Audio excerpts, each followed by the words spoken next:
Hi traders, welcome to another episode.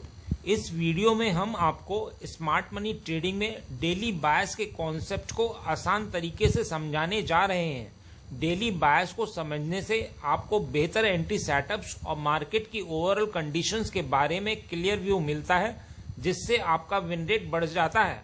यदि आपका entry model lower time frame में अच्छा काम नहीं कर रहा है तो हायर टाइम फ्रेम की डायरेक्शन की पहचान करना इम्पोर्टेंट है। आपको डेली बायस कॉम्प्लेक्स लग सकता है, लेकिन हमने इस वीडियो में इसे इजी स्ट्रैटेजी में प्रेजेंट किया है, जिसे आप किसी भी चार्ट पर यूज कर सकते हैं। तो आज हम इस वीडियो में आपको बताने जा रहे हैं कि डेली बायस क्या है, इसके पीछे की साइकोलॉजी क्या होती है, सप्लाई और डिमांड में कौन कंट्रोल कर रहा है, लिक्विडिटी में एल्गोरिथमिक प्राइस डिलीवरी क्या होती है, फेयर वैल्यू गैप को डेली बायस के लिए कैसे यूज करें। तो हमेशा की तरह अपना सहयोग देने के लिए लाइक बटन को हिट करिए, जिससे कि हम आपके लिए और भी वीडियो लाते रहें। और यदि आप नए हैं और कई एडवांस ट्रेडिंग नॉलेज प्राप्त करना चाहते हैं तो हमारे चैनल को सब्सक्राइब करें।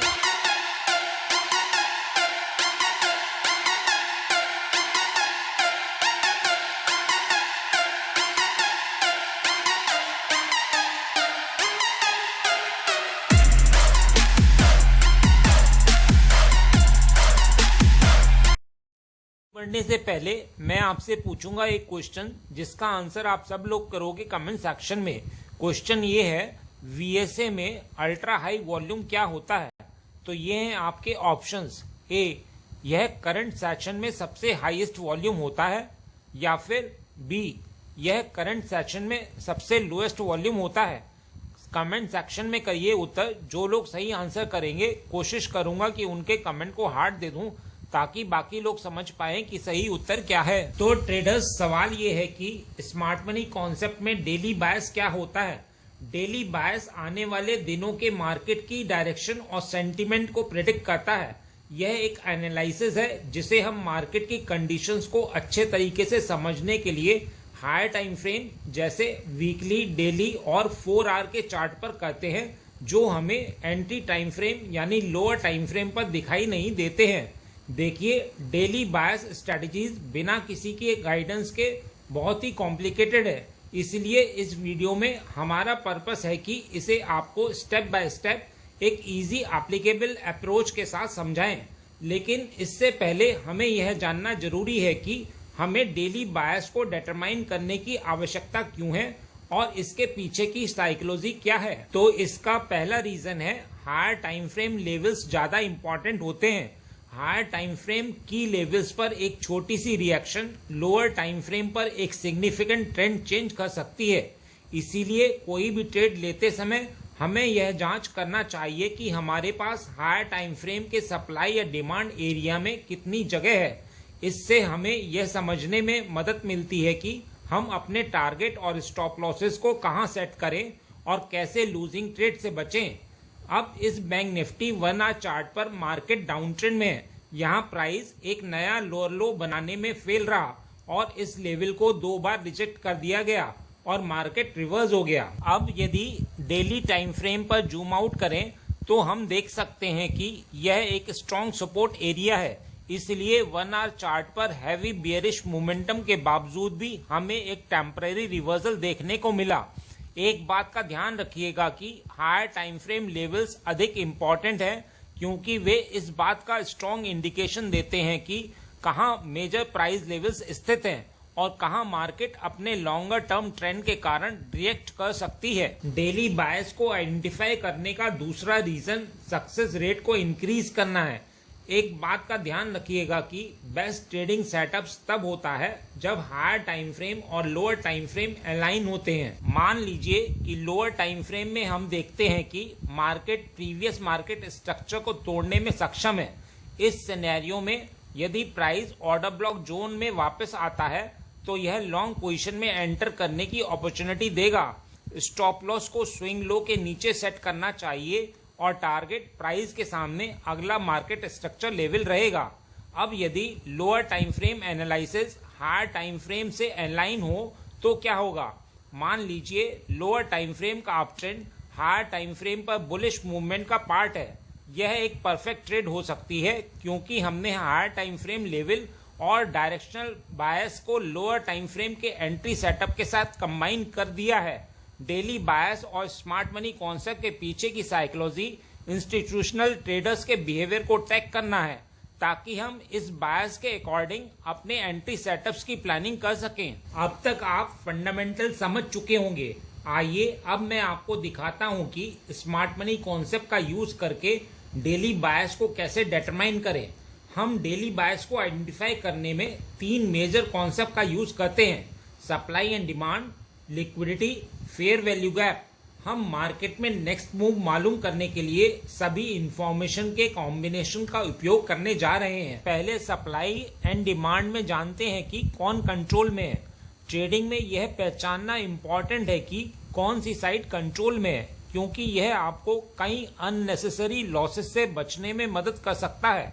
अब सवाल यह है कि यह सिस्टम कैसे काम करता है।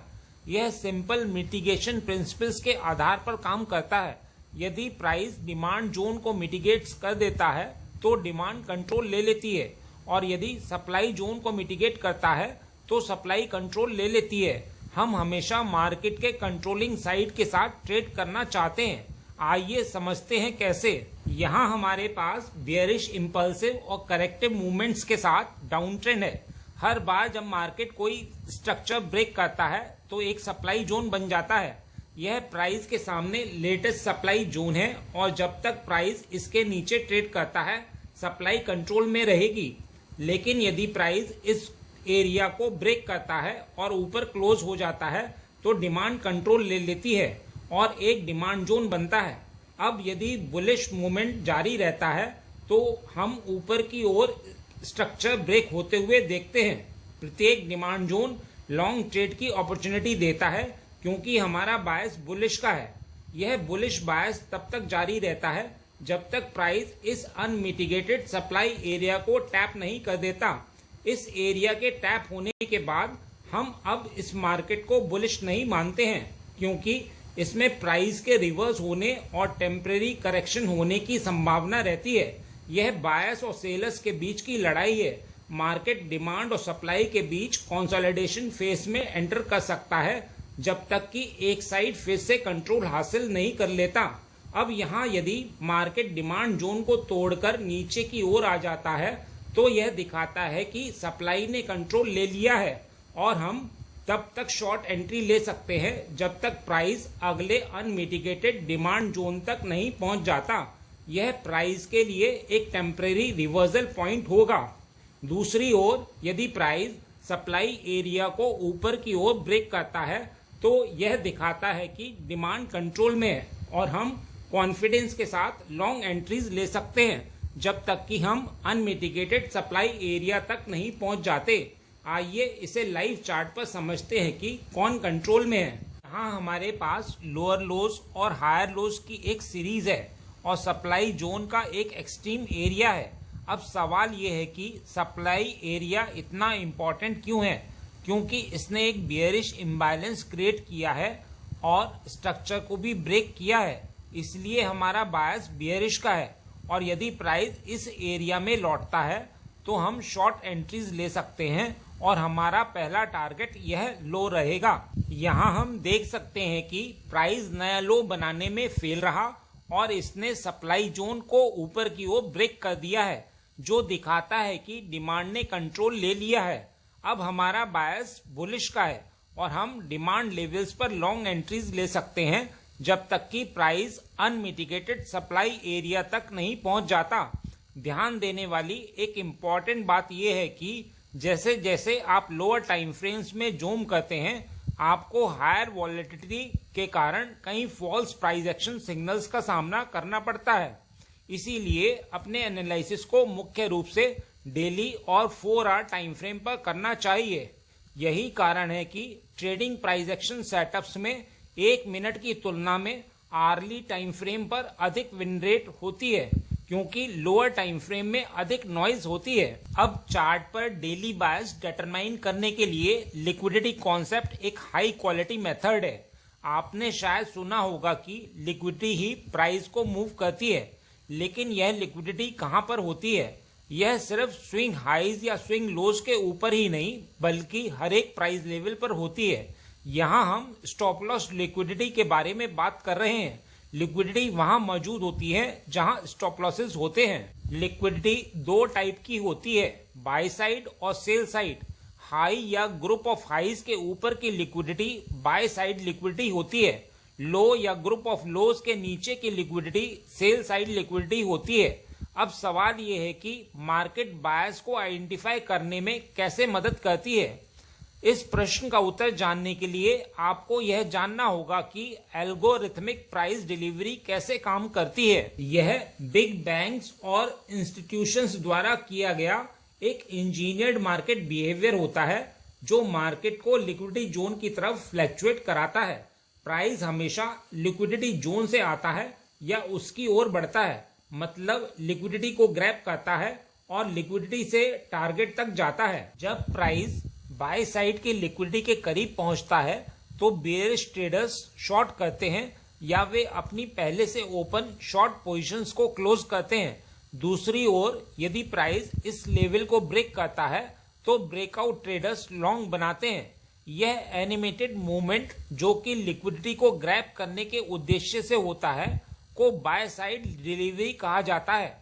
यह लिक्विडिटी को इंगेज करने के लिए इक्वल हाई के ऊपर तक जाता है। एल्गोरिथमिक प्राइस डिलीवरी दोनों तरफ के ट्रेडर्स को ट्रैप करके लिक्विडिटी को इंगेज करता है और फिर स्मार्ट मनी शॉर्ट की तरफ जाते हैं। जब प्राइस इस लेवल के करीब पहुंचता है तो बुलिश ट्रेडर्स लॉन्ग करते हैं या वे अपनी पहले से ओपन लॉन्ग पोजीशंस को क्लोज करते हैं। दूसरी ओर यदि प्राइस इस लेवल को ब्रेक करता है तो ब्रेकआउट ट्रेडर्स शॉर्ट करते हैं। इसमें भी एनिमेटेड मूवमेंट जो कि लिक्विडिटी को ग्रैब करने के उद्देश्य से होता है को सेल साइड डिलीवरी कहा जाता है। एल्गोरिथमिक प्राइस डिलीवरी दोनों तरफ के ट्रेडर्स को ट्रैप करके लिक्विडिटी को एंगेज करता है और फिर स्मार्ट मनी लॉन्ग की तरफ जाते हैं। यह जर्नल एनालिसिस का पर्पस मार्केट डायरेक्शन का पता लगाना है, ना कि एंट्री सेटअप्स का। आप ट्रेड में एंटर करने के लिए किसी भी स्ट्रेटेजी का उपयोग कर सकते हैं। यह बैंक निफ्टी का 4 आवर टाइम फ्रेम चार्ट है। यह एक परफेक्ट एग्जाम्पल है कि मार्केट किस तरह लिक्विडिटी एरियाज की तरफ मूव करता है। इक्वल लोज सेल साइड लिक्विडिटी को रिप्रेजेंट करते हैं। मार्केट पहले ऊपर मूव करके बाय साइड की लिक्विडिटी को एंगेज करता है और सेल साइड की लिक्विडिटी को टारगेट करता है। एक बार फिर इक्वल लोज की लिक्विडिटी को स्वीप करने के बाद मार्केट बाय साइड लिक्विडिटी को टारगेट करता है। यह सिनेरियो कई बार होता है जब तक कि प्राइस ओरिजिनल बियरिश डायरेक्शन में मूव ना करने लगे। इंस्टीट्यूशनल प्राइस डिलीवरी प्राइस को तो अफेक्ट कर सकती है लेकिन ऑर्डर फ्लो को चेंज नहीं कर सकती। ट्रेडिंग फ्यूचर प्राइस मूवमेंट के बारे में है और फ्यूचर अनप्रिडिक्टेबल होता है। हर एक सिंगल पॉसिबल सिनेरियो को डिफाइन करना इम्पॉसिबल है, लेकिन टाइम और प्रैक्टिस से आप जान सकते हैं कि मार्केट में कुछ रिपीटेटिव पैटर्न्स बार बार बनते हैं। अब चार्ट पर डेली बायस को आइडेंटिफाई करने के लिए अगला concept fair value gap area होता है। फेयर वैल्यू गैप बायर्स और सेलर्स में इम्बैलेंस को रिफर करता है जो 3 कॉन्सेक्यूटिव कैंडल्स के विक के बीच का स्पेस होता है। अब सवाल यह है कि यह प्राइस एक्शन के टर्म में क्या सिग्निफाई करता है। यह बाय साइड इम्बैलेंस को दिखाता है जहां बाइंग प्रेशर सेलिंग प्रेशर से काफी अधिक होता है। मार्केट इन एफिशिएंसी फेज में पहुंच जाता है जिसे ठीक करने के लिए price fair value gap area की तरफ लौटता है। यदि आप स्मार्ट मनी ट्रेडर हैं तो चार्ट खोलते ही आपका सबसे पहला काम फेयर वैल्यू गैप को आइडेंटिफाई करना रहता है और आपकी नजरें सीधा उस पर टिकनी चाहिए। फेयर वैल्यू गैप हमें यह बताता है कि बिग प्लेयर्स मार्केट में आ चुके हैं और प्राइस पर इम्पैक्ट आएगा। मार्केट अक्सर इन स्पॉट पर पेंडिंग ऑर्डर को कलेक्ट करने लौटता है जो हमें ट्रेडिंग अपॉर्चुनिटी देते हैं, लेकिन केवल तभी जब ऑर्डर्स पेंडिंग हो। यह बैंक निफ्टी 1 आवर चार्ट है। यहाँ ट्रेंड बियरिश है। लेटेस्ट इंपल्सिव मूव यहाँ से शुरू हुआ है और यहाँ तक हुआ है। हमारे पास सेल साइड इम्बैलेंस है जो इन बड़ी कैंडल्स में दिखता है जिसने फेयर वैल्यू गैप क्रिएट किया है। अब प्राइस बाय साइड इनएफिशिएंट है। प्राइस को फेयर वैल्यू गैप एरिया को भरने लौटना होगा, जो हमें ट्रेडिंग अपॉर्चुनिटी देगा। दोबारा हमें शॉर्ट मूव डाउनसाइड का मिला, जिसने फेयर वैल्यू गैप क्रिएट किया है। फिर प्राइस इस एरिया में वापस आता है और फेयर वैल्यू गैप से रिजेक्ट होता है और फिर नीचे की ओर कंटिन्यू करता है। हम इस कॉन्सेप्ट को सभी टाइम फ्रेम पर अप्लाई कर सकते हैं, यहाँ तक कि अगर आप डेली या वीकली टाइम फ्रेम को देखेंगे तो आपको यहाँ भी price fair value gap area create करता हुआ मिलेगा। आइए अब तीनों कॉन्सेप्ट को अप्लाई करते हुए हायर टाइम फ्रेम बायस को आइडेंटिफाई करते हैं। यह bank Nifty 4 hour time frame chart है। यहाँ बियरिश मूवमेंट क्लियर दिखाई देता है। आइए पहले सप्लाई और डिमांड के कॉन्सेप्ट को अप्लाई करते हैं।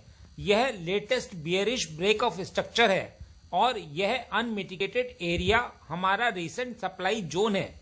जब तक प्राइस इस जोन से नीचे ट्रेड करेगा, हमारा बायस बियरिश रहेगा।